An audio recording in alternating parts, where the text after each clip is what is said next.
Baik, Assalamualaikum warahmatullahi wabarakatuh. Waalaikumsalam warahmatullahi wabarakatuh. Selamat pagi teman anak-anak semuanya. Pagi. Hari ini kembali lagi bersama saya Ibu Vini yang akan menjelaskan materi tentang kegiatan ekonomi masyarakat dalam mata pelajaran ilmu pengetahuan sosial kelas 1 semester ganjil.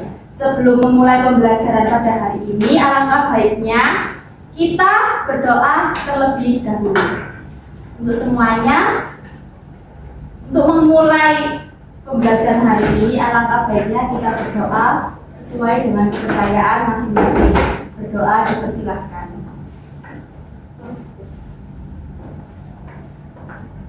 Berdoa dicukupkan. Baik, pertama-tama Ibu absen dahulu ya.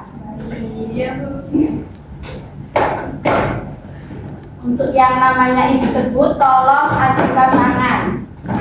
Rajita, Hadir, Bu.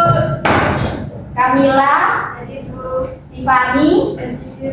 Shanas, Hadir. Adiba, Hadir. Wardah, Hadir. Fawas, Hadir. Nadia Safira, Hadir. Delian. Hadir. Oke, hadir semua ya hari ini, alhamdulillah. Langsung saja kita masuk ke kegiatan ekonomi masyarakat. Sebelum itu, Ibu mau tanya, hari ini siapa yang berpuasa? Saya. Alhamdulillah berpuasa semua. Alhamdulillah. Biasanya kalau puasa sore-sore kalian pada buat takjil nggak? Wah. Nah, buat takjil adalah salah satu contoh kegiatan ekonomi masyarakat. Lalu apa sih pengertian dari kegiatan ekonomi masyarakat itu? Jadi, pengertian kegiatan ekonomi masyarakat adalah kegiatan ekonomi adalah segala aktivitas yang dilakukan manusia untuk memenuhi kebutuhan hidupnya, seperti menghasilkan, mendistribusikan, dan mengkonsumsi barang atau jasa. Lalu untuk tujuan kegiatan ekonomi, ini ada memenuhi kebutuhan sehari-hari, meningkatkan kesejahteraan individu dan masyarakat, mengembangkan perekonomian suatu daerah dan negara, serta menciptakan lapangan pekerjaan. Jadi dari kegiatan bertakjil itu masuk ke tujuan kegiatan ekonomi, yaitu memenuhi kebutuhan sehari-hari. Kan kita cari makan untuk berbuka. Nah, itu salah satu kegiatan memenuhi kebutuhan sehari-hari. Lalu untuk kegiatan ekonomi itu dibagi menjadi 3, ada produksi, distribusi, dan konsumsi. Untuk penjelasan produksi adalah kegiatan yang menghasilkan barang atau jasa untuk memenuhi kebutuhan manusia. Untuk tujuannya yaitu menghasilkan barang atau jasa yang dibutuhkan masyarakat, menambah nilai guna suatu barang, dan memberikan lapangan pekerjaan. Ini ada contohnya, yaitu petani menanam padi. Nah, petani itu menanam padi karena mereka itu memproduksi suatu padi untuk dijual ke orang, kan, untuk diolah menjadi beras. Terus yang kedua ada itu gambar pabrik. Nah, gambar pabrik itu mencontohkan kegiatan orang memproduksi seperti pabrik sepatu. Nah, itu kan memproduksi sepatu untuk dijual ke orang. Terus selanjutnya ada kegiatan distribusi. Kegiatan distribusi adalah kegiatan menyalurkan barang atau jasa dari produsen ke konsumen. Tujuannya memastikan barang atau jasa sampai ke tenaga konsumen, menjaga ketersediaan barang di berbagai tempat, mempermudah masyarakat mendapatkan barang atau jasa. Untuk contohnya itu ada kurir Shopee. Kan mereka membantu penjual memberikan barang ke pembeli. Nah, ini itu namanya distributor, orang yang melakukan distribusi. Dia tidak memproduksi dan tidak mengkonsumsi, tapi hanya memberikan jasanya. Terus yang kedua ada supermarket. Sama seperti kurir Shopee, supermarket juga memfasilitasi pembeli untuk membeli barang dari penjual.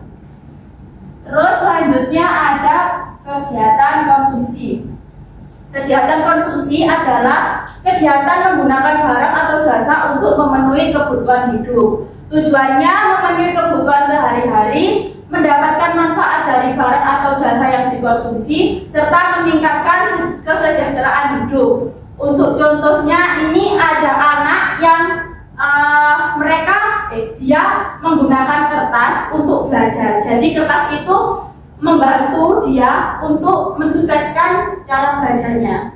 Terus yang kedua itu ada orang yang jualan terus dibeli sama ini konsumer ya. Oke, selanjutnya ada faktor-faktor yang mempengaruhi kegiatan ekonomi. Faktor yang pertama adanya sumber daya alam. Bahan baku yang digunakan dalam kegiatan ekonomi seperti tanah, air, dan hasil tambang. Untuk contohnya yaitu ada pertanian yang bergantung pada kesuburan tanah dan ketersediaan air. Jadi kalau seorang petani nggak ada sumber daya alam seperti tanahnya nggak subur sama airnya itu nggak tersedia dengan baik, otomatis kan petani tersebut tidak bisa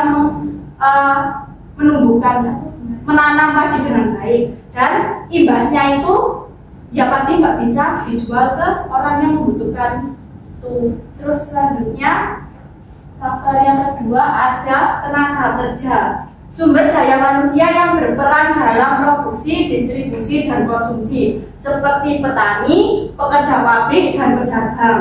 Nah, kalau nggak ada dari contoh ketiga ini kan berarti nggak ada yang menjalankan. Seperti pekerja pabrik, kalau pabriknya ada kan nggak ada yang memproduksi sepatunya, jadi perlu pekerja pabrik. Terus faktor yang ketiga ada modal. Modal adalah uang atau alat yang digunakan untuk menjalankan kegiatan ekonomi, seperti mesin di pabrik, modal usaha untuk membuka toko. Sama seperti faktor sebelumnya, modal ini tuh yang harus dikeluarkan sebelum melakukan kegiatan ekonomi. Seperti modal untuk membuka toko itu kan harus ada modalnya dahulu. Terus mesin di pabrik, kalau nggak ada mesin kan juga nggak bisa memproduksi sepatu. Terus selanjutnya ada teknologi, alat atau metode yang digunakan untuk meningkatkan efisiensi produksi dan distribusi. Contohnya traktor dalam pertanian dan e-commerce dalam perdagangan. Terus selanjutnya ada pasar. Pasar adalah tempat bertemunya penjual dan pembeli untuk melakukan transaksi barang atau jasa. Contohnya pasar tradisional, supermarket, dan toko online. Oke, dari penjelasan Ibu tadi, apakah ada yang ditanyakan? Siapa mau bertanya? Mbak Razita, apakah mau bertanya? Dirasa tidak ada yang perlu ditanyakan. Sekarang Ibu mau bertanya kepada Mbak Nadia, apa sih kegiatan produksi itu? Oke, kegiatan produksi yakni kegiatan yang memproduksi barang atau jasa yang disalurkan di masyarakat untuk menunjang kegiatan perekonomian di masyarakat. Oke, bagus, betul sekali, tepuk tangan. Oke, kalau sudah tidak ada yang bertanya, Ibu akan kasih tugas. Untuk tugasnya, ini silakan bentuk kelompok dengan jumlah anggota masing-masing 2 siswa. Terus diskusi menjelaskan konsep kegiatan ekonomi masyarakat. Setelah itu mempresentasikan hasil mind map-nya di depan kelas. Nanti hasil mind map-nya pakai spidol aja. Oke, silakan membentuk kelompok. Mbak Razita, silakan masuk kelas.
ada diskusi, ibu minta salah satu kelompok untuk menjelaskan isi dari mind map yang sudah dibuat ke papan tulis di depan. Silahkan yang mau.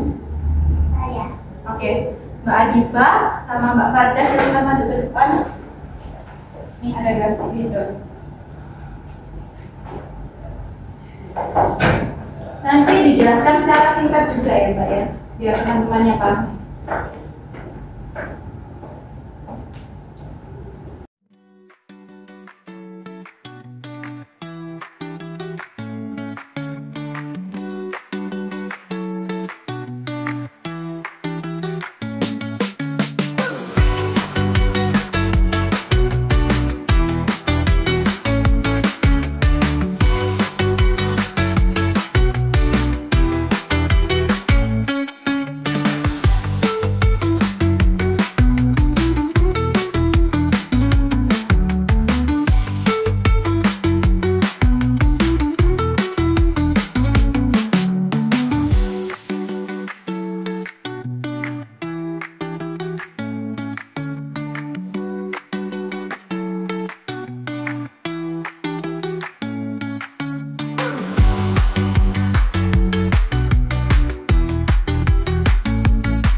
Setelah membuat mind map di papan, coba jelaskan apa maksud dari ini tulisannya. Silakan Mbak Farda. Langsung. Jadi kegiatan ekonomi masyarakat itu segala aktivitas masyarakat yang merujuk ke perekonomian. Nah, kegiatan ekonomi masyarakat itu ada 3 jenis. Yang pertama ada produksi. Contohnya itu petani memproduksi padinya. Yang kedua ada konsumsi, yaitu ibu membeli buah di pasar. Yang ketiga ada distribusi. Contohnya kurir yang mengantarkan barangnya. Sudah? Tepuk tangan untuk teman-teman. Oke, terima kasih buat Mbak Adiba sama Mbak Farda yang sudah mempresentasikan hasil diskusinya. Oke, setelah kegiatan diskusi dan mempresentasikan, Ibu mau ada satu anak yang merefleksikan materi yang Ibu sudah jelaskan tadi. Siapa yang mau menjadi relawan? Oke, Mbak Nadia silahkan. Iya, boleh maju ke depan.